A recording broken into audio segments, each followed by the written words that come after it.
감각은 마치 주관화가 전혀 필요하지 않은 최종적인 상태라도 되듯이 정지된다. 이게 이제 진멜의 표현을 제가 인용한 건데요. 제가 해설을 하면 이렇습니다. 우리가 새해 첫날이 되면 해돋이를 보기 위해서 산에 올라가죠. 무등산에 올라가서 해돋이를 바라봅니다.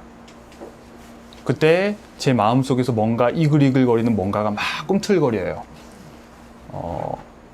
정서적인 자극을 받은 거죠.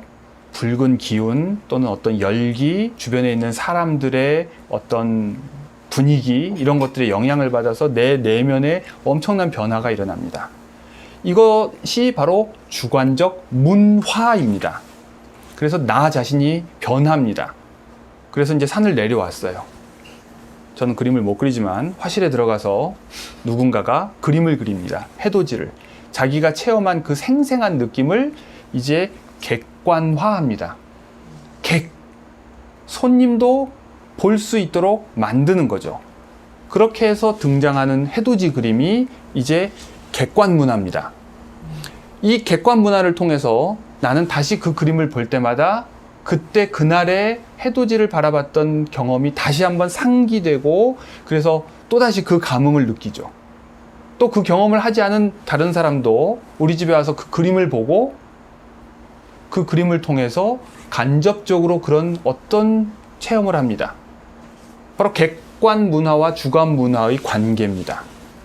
나의 주관 문화가 객관적으로 표출돼서 객관화되고 객관 문화가 되죠. 그리고 객관 문화를 우리는 다시 접함으로써 다시 그것이 주체화하고 주관 문화가 됩니다. 그렇게 해서 또한 뭔가를 표현하고 그것이 다시 객관화되죠. 그 객관화된 것은 정신문화일 수도 있고 물질문화일 수도 있습니다. 제가 지금 말하는 이것은 정신문화죠. 그러나 이것이 책으로 기록되어 있다면 그것은 또한 물질문화가 될 수도 있죠.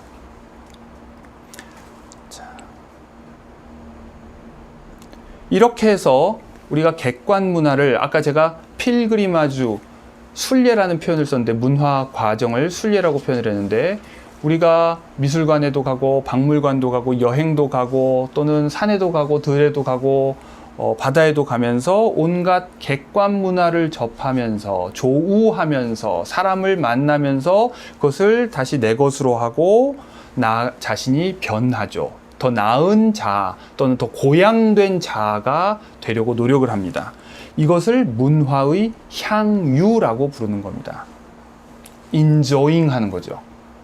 그런데 많은 문화학자들이 지적하는 것은 오늘날 객관 문화가 넘쳐나면서, 물질 문화가 넘쳐나면서 사람들이 문화를 향유할 여유가 없고 향유함으로써 주관 문화로 소화 흡수할 겨를이 없다는 겁니다.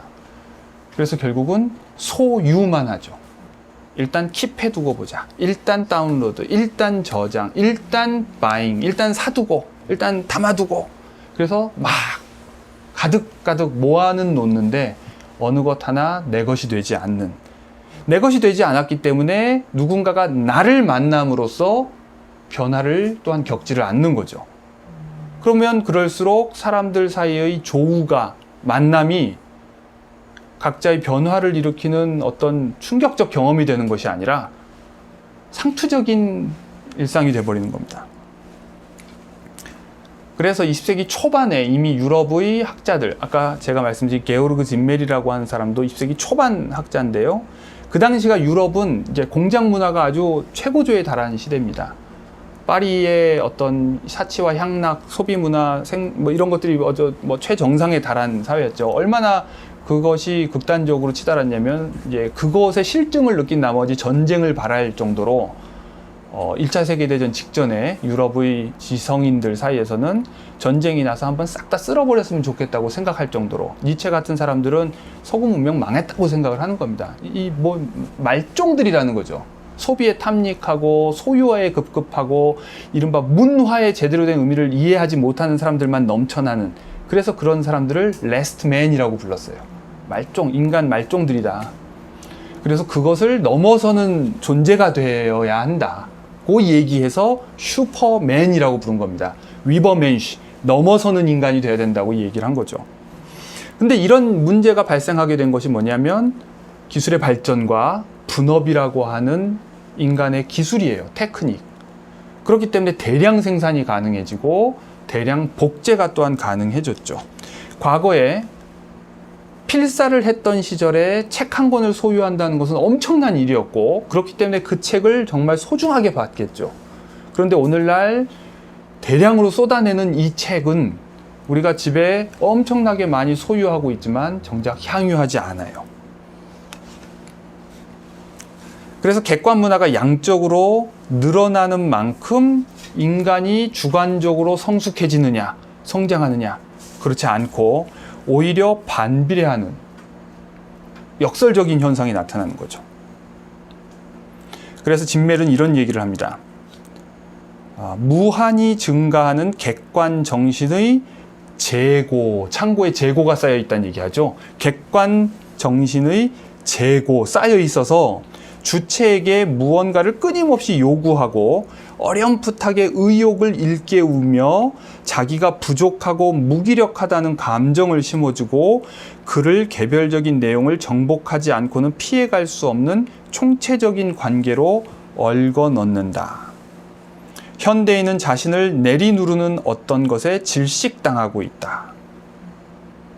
자, 오늘날 정말 문화적으로 풍족한 사회인데 읽을 것도 많고 볼 것도 많고 먹을 것도 많고 입을 것도 많고 정말 많은데 그렇기 때문에 오히려 스트레스 받는 겁니다. 열등감에 시달리고 강박관념, 이걸 다 소화해야 될 것 같은데 그러니까 더 빠른 스피드로 사고 저장하고 모으려고 하죠. 그러면 그럴수록 무기력해지고 자신의 변화는 오히려 없고 이런 일들이 계속 벌어지는 것. 그래서 여기에도 지금 많은 책이 꽂혀 있는데 또 동시대 지식인이죠. 발터 베냐민이라고 하는 사람이 이런 얘기를 하죠. 그래서 현대의 예술 작품들의 아우라가 없다는 겁니다. 왜냐하면 복제 가능하기 때문에. 그러니까 앤디 워홀 같은 사람은 일부러 그 복제 가능성을 일깨우기 위해서 그냥 아예 복제를 해버리는 거죠. 마음껏 복제해서 오히려 복제 가능성에 대한 경각심을 일깨우려고 할 정도로. 자, 이렇게 문화라고 하는 것이 왜소해지는 현상에 대해서 말씀을 드렸고요. 이제 마무리를 하려고 합니다. 마지막으로 이 문화라고 하는 것의 본질적 의미가 무엇인지 다시 한번 생각해 보자. 오늘 제가 이 강연의 제목을 글 읽기와 글 되기라고 얘기했는데요. 아까 앞에서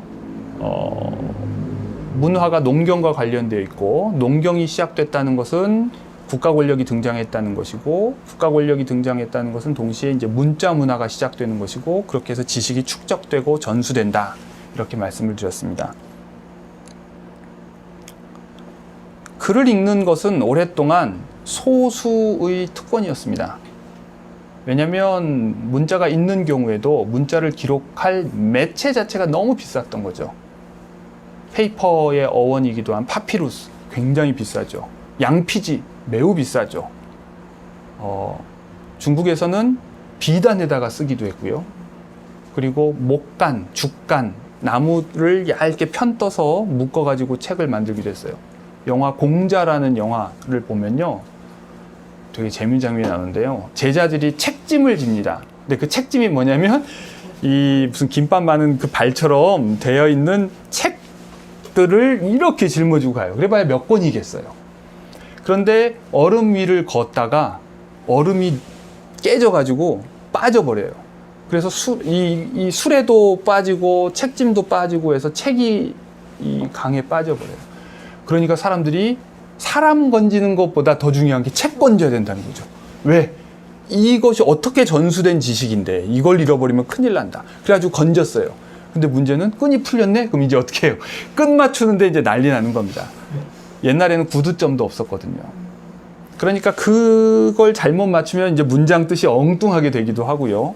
그래서 사실 인류의 지식의 전달이라고 하는 것은 놀라운 일의 연속이었고 그것들을 짜맞추는 상상력을 발휘하고 거기에 구두점을 찍어가면서 해석해온 역사였어요. 그래서 이 글을 읽는다는 것은 국가 권력의 원천이었습니다. 왜냐하면 그렇게 누적된 지식을 소유한 소수자였고, 그렇기 때문에 남들과 달랐고, 그렇기 때문에 자기가 지배할 권리가 이미 정당한 것처럼 말할 수 있었던 거죠. 그래서 민주화의 역사는 동시에 글을 읽는 사람이 늘어나는 역사입니다. 글을 읽고 나면 더 이상 글을 읽었다고 잘난 척하는 사람 앞에서 주눅을 들 이유가 없어져요.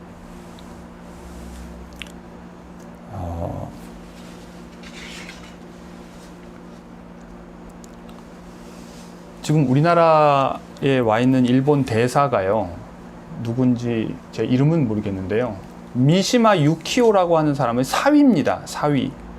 그래서 임명받았을 때 주한 일본 대사가 임명됐을 당시에 이제 극우 인사의 사위다라고 이제 뭐 약간 말도 있었어요. 뭐 코드가 대충 맞으니까 아베가 임명을 했겠죠.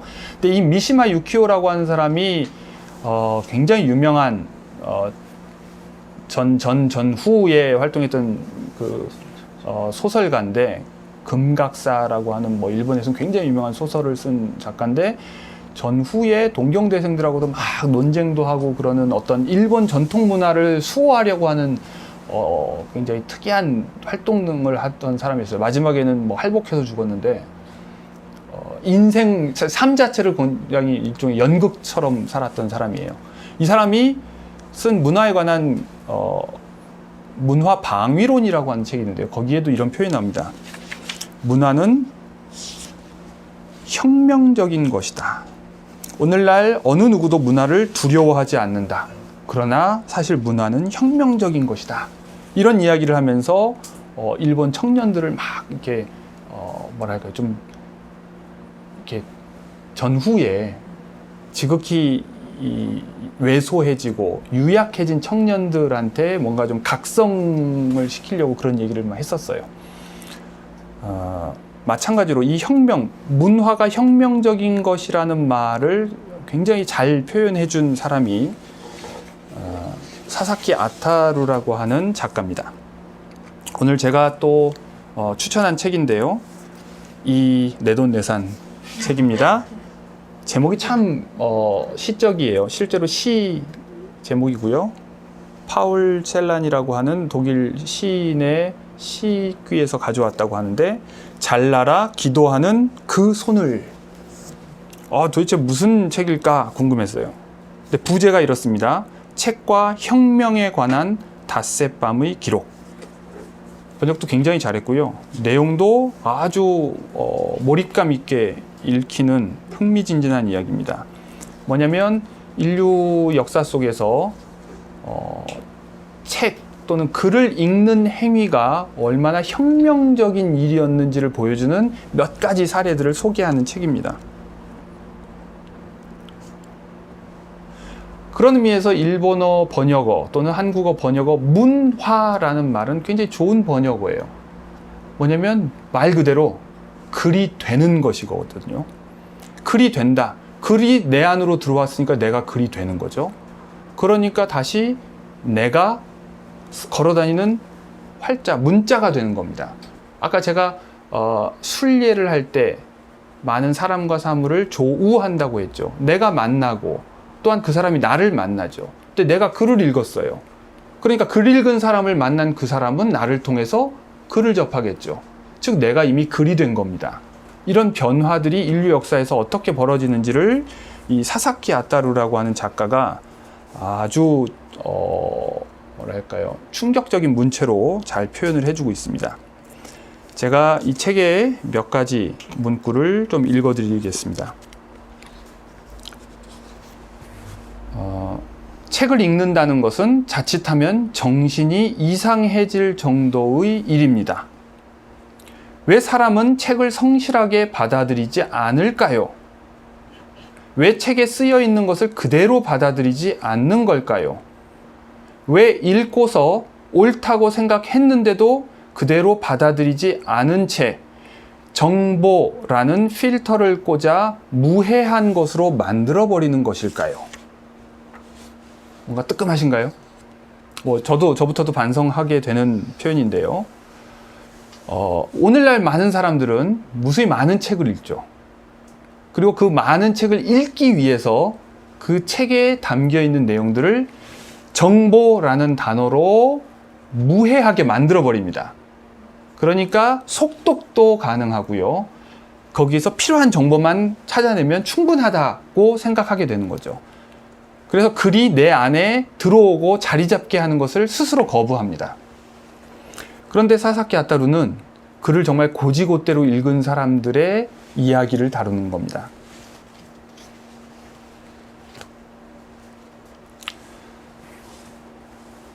반복합니다. 책을 읽고 텍스트를 읽는다는 것은 그런 정도의 일입니다. 자신의 무의식을 쥐어뜯는 일입니다. 자신의 꿈도, 마음도, 신체도, 자신이 살고 있는 세계 일체를 지금 여기에 있는 하얗게 빛나는 종이에 비치는 글자의 검은 줄에 내던지는 일입니다. 더군다나 이것은 성전입니다. 성경입니다. 성경을 바꿔 읽는 일입니다. 왜냐하면 바꿔 쓰는 일이기도 하기 때문입니다. 거기에는 버지니아 울프가 말한 고독한 싸움밖에 기다리고 있지 않습니다. 누구에 관한 이야기일까요? 자, 제가 굉장히 좋아하는 사람이기도 하고 제가 박사학위 논문 쓸 때도 아주 중요하게 다룬 인물이기도 한데요. 자, 누구 이야기일까요? 멜라 출신 농민의 아들이 책을 읽습니다. 성서 박사가 됩니다. 그리고 책을 씁니다. 그래서 교황의 방해자가 되고 그리하여 예술, 문학, 정치, 법, 신앙, 종교 그 모든 것이 변했습니다. 대혁명은 성취되었습니다. 반복합니다. 그는 무엇을 했을까요? 책을 읽었습니다.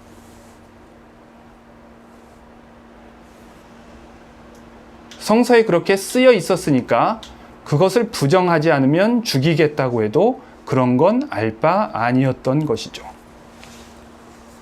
그러니까 글을 읽었으면 글을 써야 한다는 겁니다. 근데 그러니까 써야 한다는 게 오늘날 글쓰기 교육이나 독서 교육이 다 사실 강제적이죠.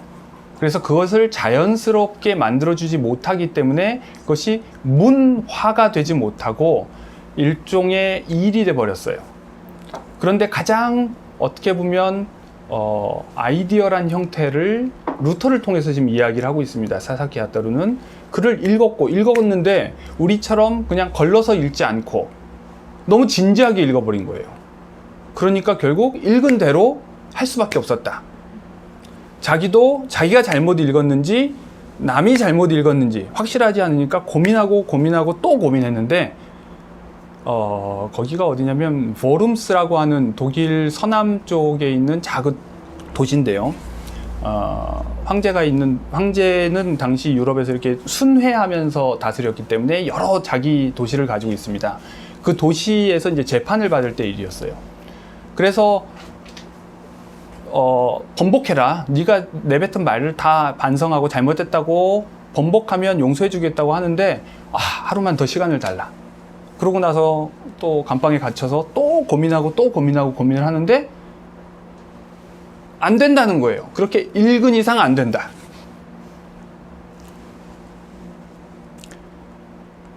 좀 극단적인 과정이지만 그것이 문화라는 겁니다.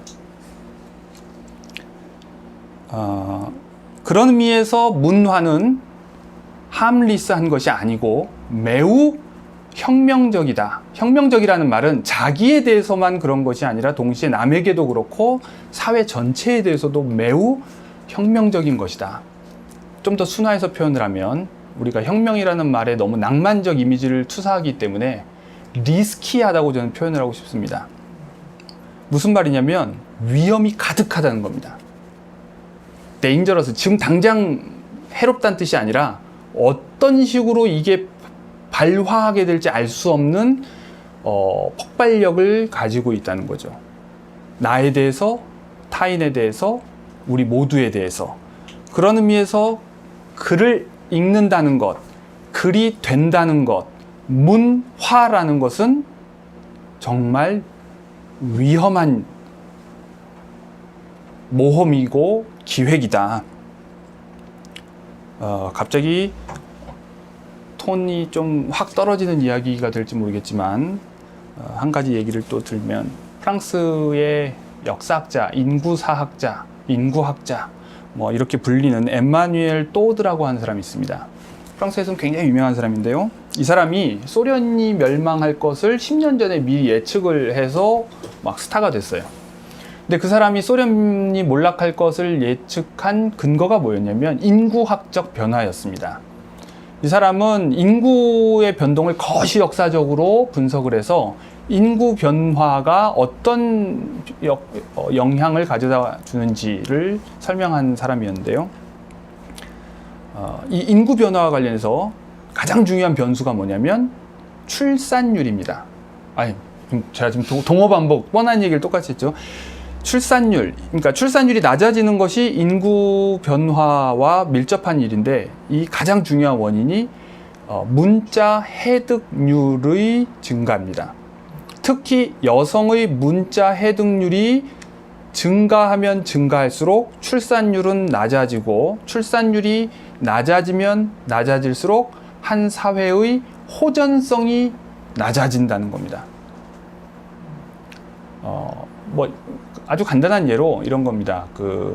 여러분들 라이언 일병 구하기라는 영화를 보시면 2차 세계대전 때 미국에 3형제인가 4형제가 다 전쟁에 나갔어요.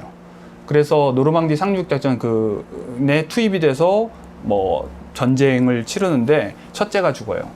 그래서 미국 어디에 살고 있는 어머니에게 이제 부고를 전하러 병사가 가서 이렇게 전달하겠죠. 또 둘째가 죽어요. 그래서 또 부고를 전달해요. 또 셋째가 죽어요. 그래서 부고를 전달해요. 그러니까 이제 전 군에 이제 비상이 났어요. 막내마저 죽게 할 수는 없다. 이 막내는 어떻게든 살려서 보내야 된다. 한 집안에 아들 넷을 잃게 할 수는 없다. 그래서 이제 라이언 일병을 찾기 위해서 하는 이런 스토리인데 그 말은 무슨 말이냐면 아들이 넷인 집에서 한둘 죽는 것까지를 감수할 수 있는 분위기가 그 당시 있었다는 거예요.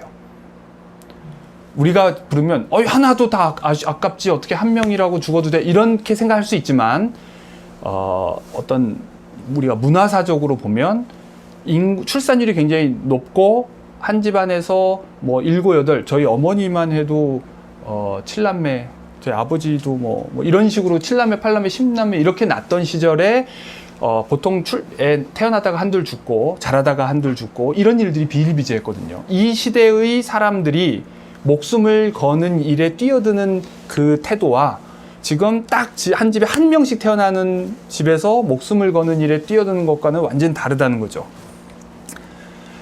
바로 이런 인구학적 변화가 사회 전체를 혁명적으로 바꾼다. 그런데 거기에서 가장 중요한 변수가 뭐냐? 문자 해득률이라는 겁니다. 여자들이 글을 읽더니 자기 몸에 대한 결정권을 행사하려고 하는 거죠. 그전에는 무슨 일이 벌어졌냐면 남자들이 글을 읽더니 권리를 요구하기 시작을 합니다. 그래서 왕정이 과주정이 되고 그리고 민주정이 되는 거죠. 이렇게 해서 점점 더 많은 권리가 글을 깨우친 사람들에게 확산되다가 이제 드디어 여성이 글을 읽습니다. 여성이 학교를 갑니다. 그렇게 해서 자기 권리를 깨닫습니다. 더 많은 사람들이 권리를 주장하죠. 혁명적인 변화가 일어나죠. 자, 오늘 제가 드리고 싶은 말씀은 이것입니다. 처음에 쿨투라와 나투라의 관계에 대해서 이야기를 시작해서 객관문화, 주관문화, 그리고 우리가 순례와 같이 다양한 객관문화를 만나서 고양된 자아가 되는 문화 과정에 대해서 말씀을 드렸고, 그리고 이때 글을 읽는 것이 얼마나 위험한 일이면서 동시에 놀라운 일인지 말씀을 드렸습니다. 여기까지입니다. 들어주셔서 감사합니다.